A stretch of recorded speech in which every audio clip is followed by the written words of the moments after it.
The coffee beans are exceptional, symbolic of a new day in a land far from Milwaukee. The entrepreneurial energy there was so strong. Harvested from some of the bloodiest fields of the Vietnam War, the Central Highlands. It was a turbulent time. I think we just realized we were probably going to die. In the U.S. and Indochina. I went to right in the battle zone where guns fighting all over the place. A life-changing experience. It turned me into someone who was grateful for life, and it made a profound difference. I mean, I decided I'm going to do something with my life. 40-year-old images still burn in the American psyche, but time marches on. Former enemies are talking. He asked me, well, how'd you guys keep your weapons dry and stuff like that?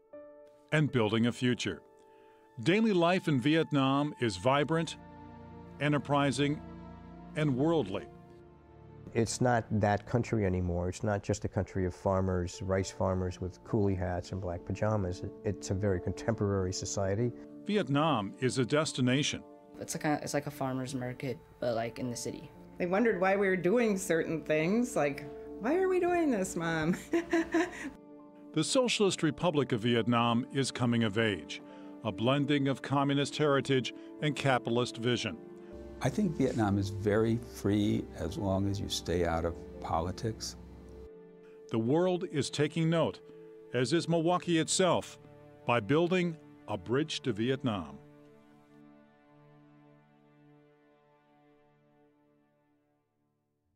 Hello, I'm Mark Siegrist.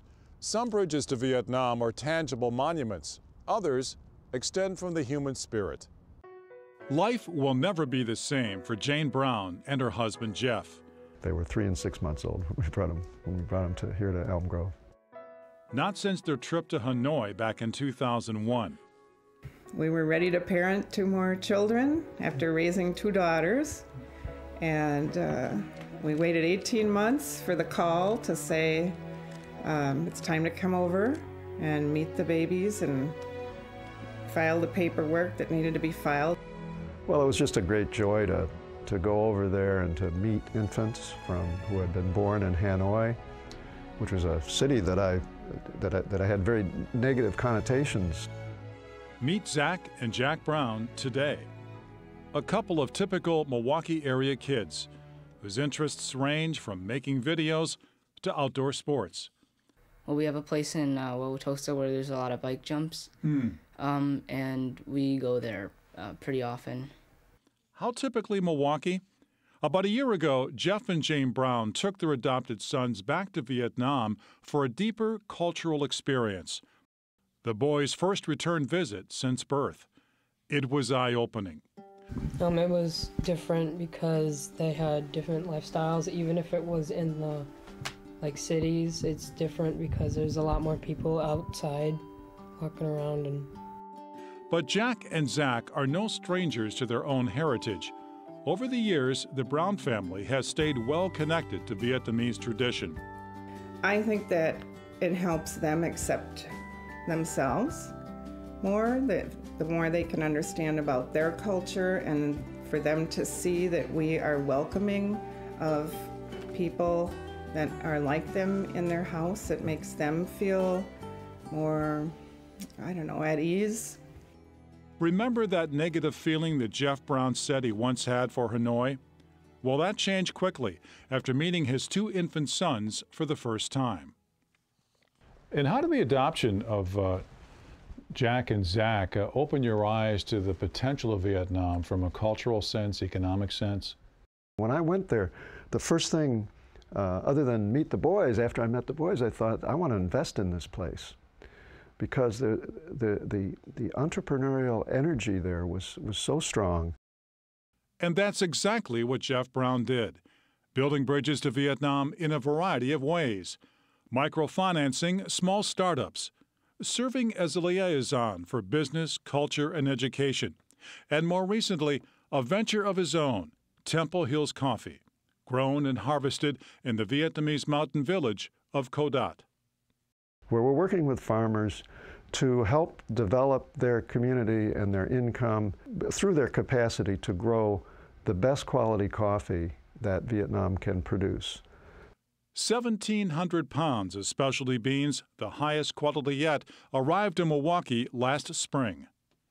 It's probably the only specialty grade coffee available in the Western Hemisphere from Vietnam. A Temple Hills partner, Anodyne Coffee Roasting Company, provides the warehousing as Jeff continues to develop his emerging business. We have our own brand and it's available online, but we're also making the beans themselves available to other roasters so they can offer it under their own label, their own brand, but they also can sell it in coffee shops around the country. So why is Jeff Brown investing in Vietnam's future? In short, he's convinced that Vietnam has the makings of a global leader. What happened to Japan? Well, they figured out that they could grow their economy by growing quality, by creating quality. And so who's the best, who's got the reputation now as the best producer of, say, certain kinds of electronics? It's Japan, and Japan grew its economy, grew up all the way to the second leading economy in the world by producing quality. That's what I want to do with Vietnam. Where does your passion for being so connected to Vietnam right now come from? Where do I get passion? I think it's, again, I think it's from coming of age during the Vietnam War and just being part of the most important single development that shaped our culture, our American culture. It still affects the way our culture, our government, and our relationships work. And it had the biggest impact of any other single event, I think, on my generation and the generation that followed. A profound impact became an intimate connection by raising two kids from Hanoi with a global vision of their own. What does the world need to know about Vietnam? Well, it's a very beautiful place. There's a lot of very cool architecture, and the geography is very interesting. There's a lot of different caves and a lot of different features you can visit in Vietnam. Well, here we usually just have a rectangular shape for a building, but there it's whatever they can fit it. They'll put them all together along each other and try to get as much space as they can. So urban life is a lot closer. Yeah. The buildings are a lot closer. Taking Zach and Jack back to their roots was worth the effort. Initially, the boys were anxious to be back home in Milwaukee, but the experience has left a lasting impression. What was it like bringing Jack and Zach back to Vietnam? It made me feel good to be showing them their country and to try to show them all the different aspects of the country and not try to color it at all either, so that they could form their own opinions. I saw a lot of different crops that Wisconsin doesn't grow. Mm-hmm. Wisconsin doesn't really grow sugarcane, but Vietnam grows sugarcane. Sugarcane is a big crop in Vietnam. It takes a lot more work to do something than here, because if you're just living a normal life, you can just get food from your fridge, but there you have to, for the farmers, it takes time, out of their, that's their job to get food and sell it and live a life. They're just tremendously curious and wonderful American Vietnamese boys, and it's a great joy. It's a great joy of my life to be their father. For survivors of the Vietnam War and the Greater War in Indochina, healing and reconciliation occur in different ways. Chuck Toish is completing a mission. Reverend Ray Stubbe remains spiritually connected. Tia Vu Yang is paying tribute. Roger Quindell pursues a life of service. Chuck Toish, a Milwaukee attorney and U.S. Army combat veteran, briefly thought about building a bridge. He opted for something even bigger. That was back in 1999. He was visiting the town of Duc Pho in the central province of Quang Ngai, Toish's old battle zone. The meeting was extraordinary.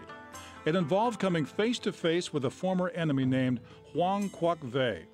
During the war, Ve was the Viet Cong leader of strategic planning, where Chuck Toish was serving. What did you both talk about? We talked about how you kept your weapons dry, how we get sick, the damn mosquitoes. We talked about human things that everybody's stuck with if you're going to fight a war in Southeast Asia. We had quite an exchange. The conversation then turned to local needs, replacing washed-out bridges and children's literacy. That's when Children's Library International was born. The town of Duc Pho dedicated its library in 2001. Since then, Chuck Toish's initiative has spread to more than 30 sites in the region, mostly in Vietnam itself, where education is changing. But that change involves opening the kid's mind to creative thinking, to make it competitive in a world that looks for creative thinkers. And Vietnam is historic for having strong rote thinkers. They'll memorize what they're told to memorize with a great discipline and great aplomb, and that's important. They shouldn't give that up. But to ask them to go beyond and to engage in creative thought processes for problem solving and so on, that's kind of new. And that's the major development that's been intriguing for us. Chuck Toish isn't done yet. Children's Library International is still growing, and he's up for the task, bringing remarkable energy to the cause, from planning to construction and finding the funding. Why is your humanitarian outreach, especially in Vietnam, so important to you? People ask me, you go over there because you feel guilty. And that's somebody that doesn't understand me at all. Because the reason I'm there is because I'm an American, and this is what Americans do. The Marshall Plan after World War II, the proposal of the League of Nations after World War I, albeit defeated by President Wilson, going back to the first, after the Civil War, the Civil War benefits being paid to soldiers from the South. It's not new for Americans to show up after a war and try to heal the wounds of the fallen comrades on both sides. Two former enemies in the Vietnam War were keeping their weapons dry for a reason: survival. But that wasn't enough. They both wanted a much younger generation to be better served, with books and computers and a brighter future. Former Navy chaplain Ray Stubbe carries the memory of the Vietnam War in his heart and in his soul. He'll never forget the guys, and he still stays in touch with many of them today. Vietnam for me is the young 19, 20-year-olds that I got to know who are probably as a group the best people that I've ever known in my whole life.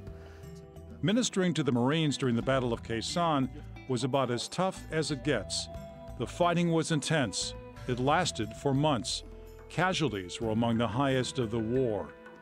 The walls of his Wauwatosa study helped tell the story. Reverend Stubbe was obviously challenged to inspire faith under fire, but it was the men he was serving who often inspired him. What kind of selfless acts do you remember witnessing? These are people that would give their last drops of water, last bits of bread, and dash out during incoming when they could be injured themselves, just to pull somebody back to safety.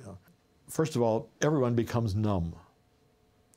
You don't, emotion, I think it's just a human way of shutting down emotions so that you can do what you have to do to survive. Reverend Stubbe regards selfless acts of courage like that as highly spiritual, the presence of God in a moment of crisis. In fact, many of the men Stubbe knew in battle have gone on to pursue higher callings of their own. Of those who were there that I know of, at least 24 later became ministers and priests, and I've talked with them, and they all said that even in that horror and that darkness and that terror and bleakness of everything, they felt the presence of God in this, and that's what caused them to become ministers or priests. Those who have passed through the darker aspects of human life are probably in a better position to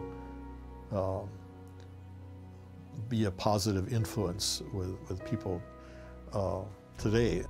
The Battle of Khe Sanh was dark, to say the least. Yet through it all, a Navy chaplain and his colleagues found glimmers of hope, the memories of which still kindle their healing today. This local market in Sheboygan, Wisconsin could easily be overlooked in the busy traffic, but it too is a very meaningful bridge to another time and another place.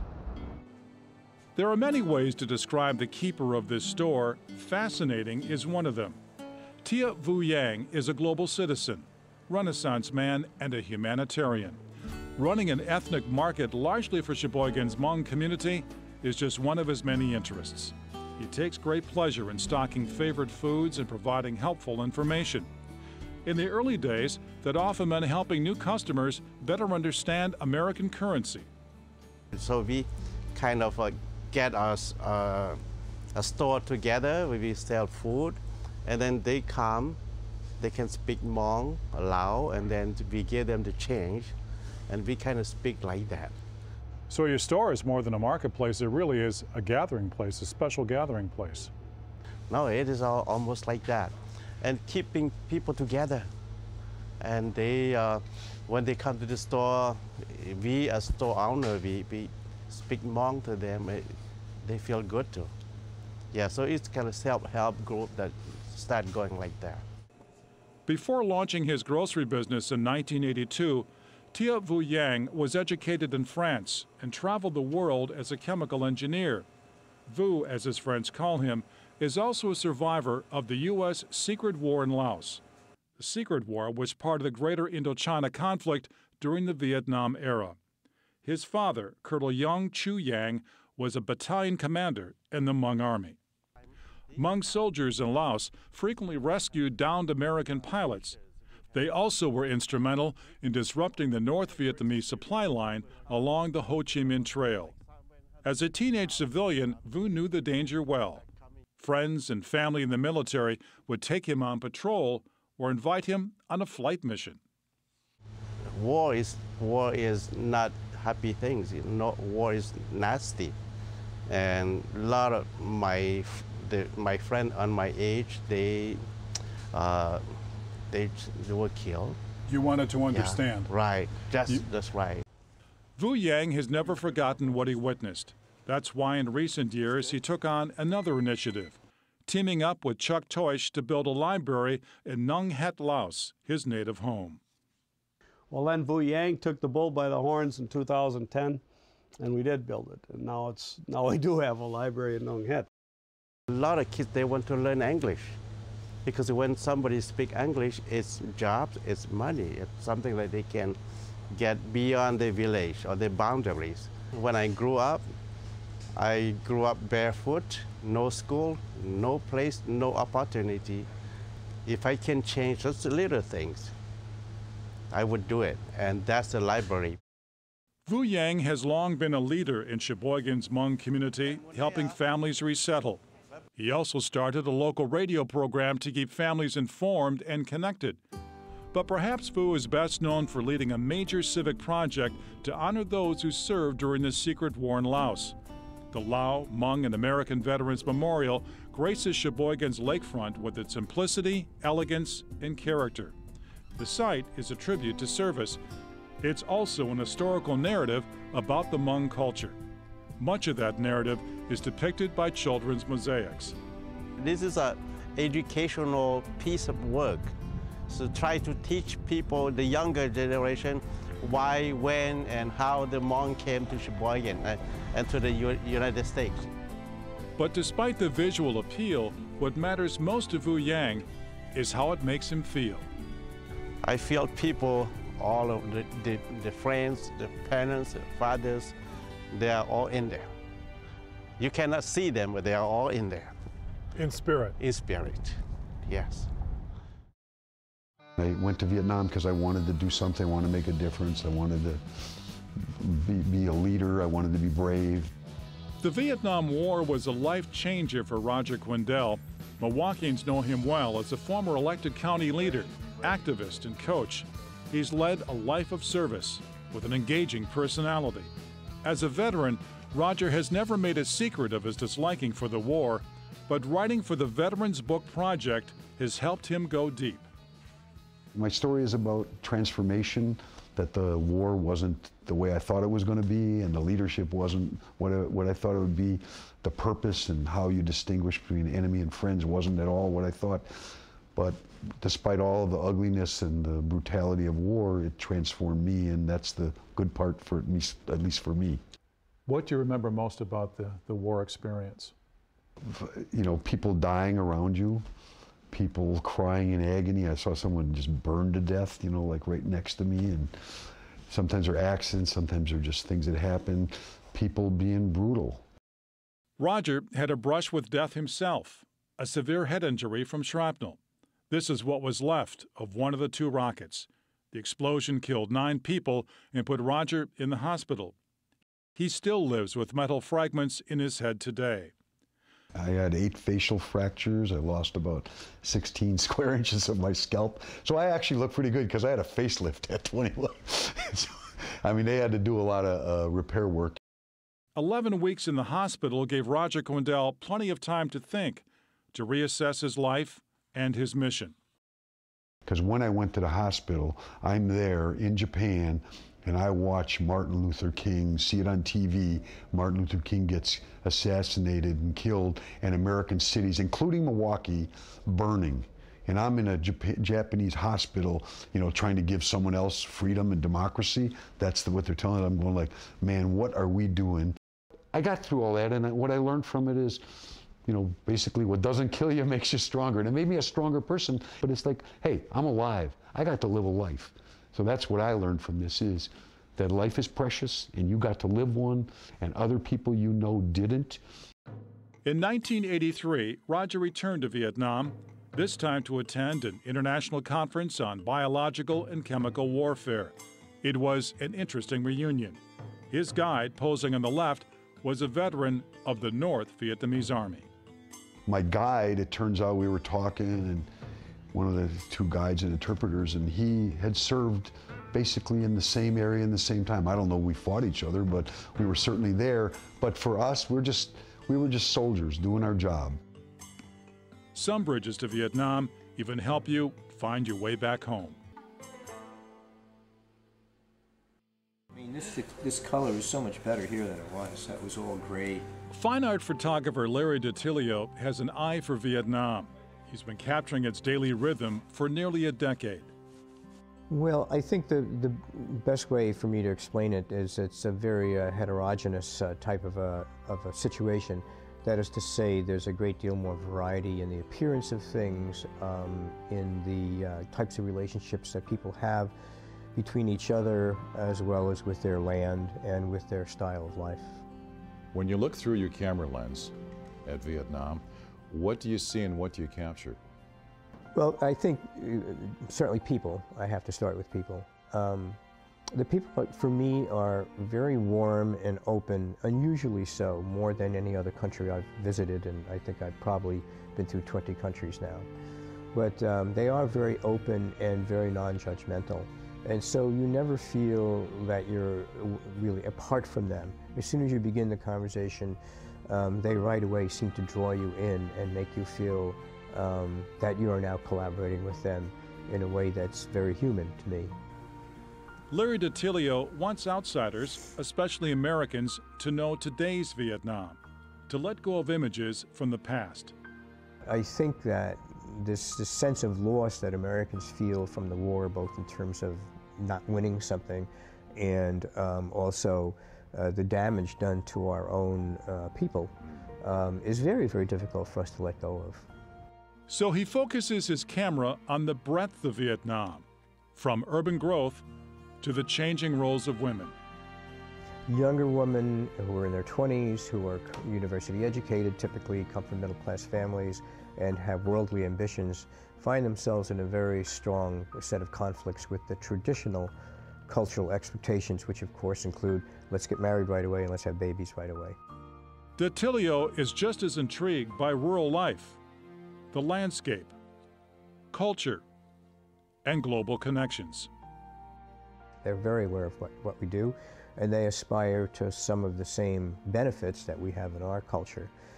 So in that sense, it's a very contemporary modern society, and I don't really think Western people realize how true that is. Larry DiTilio is building his bridge to Vietnam one frame at a time. One of those bridges extends from the Milwaukee campus of Alverno College. Political science associate Professor Russell Brooker knows Vietnam pretty well himself. The cities are getting very large, and the disparity in wealth is very great. From its ancient culture, I think Vietnam was perfectly fine being Vietnam, and now it's becoming much more American. To the political climate. To a great extent, the Communist Party has done wonderful things in that it's kept order, which is very important, and it has allowed the economy to expand dramatically. And the reality of market socialism. Because of the power of the Communist Party, the capitalism is not free to develop as it would, because the Communist Party hierarchy owns a lot of business, controls a lot of businesses, and because of that, its growth is less than it would be, and the welfare of the people is less than it would be otherwise. Dr. Brooker has taught courses in Vietnam on American government. He's also led his Alverno students on frequent visits. One of his favorite photos was taken by a student of this woman.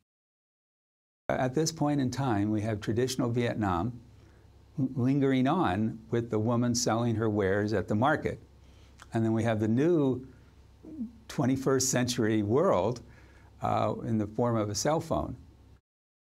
I think the future of Vietnam is one of great economic growth, followed by political instability caused by that great growth and the inequality. And what's going to happen, I don't know. The Socialist Republic of Vietnam is redefining its role as a global citizen. A former enemy nation is assisting in that effort. Building a post-war bridge doesn't come easily. It takes time. Some of those bridges even extend from Milwaukee itself, through family, education, enterprise, and healing.